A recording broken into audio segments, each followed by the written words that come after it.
World War I was famous for the use of trench warfare. Trenches were used from Gallipoli to the Western Front. They were a series of ditches hand-dug into the ground to protect the soldiers from enemy bullets and artillery. Soldiers would fight, eat and sleep in the trenches. No man's land between the trenches was the most deadly place to be. Aside from the typical threats of war, soldiers were also dying from the miserable conditions. Unwashed men and dead bodies were a shock to soldiers arriving for the first time.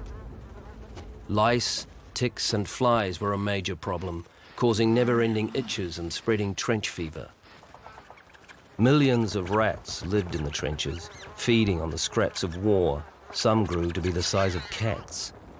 Standing in the wet, muddy conditions on the Western Front caused trench foot, which could lead to amputations. The New Zealand soldiers lived on a grueling diet of corned beef, jam and stew, topped off with hard, dry biscuits. At Gallipoli, the Anzacs had few grenades, so they turned their empty jam tins into homemade bombs.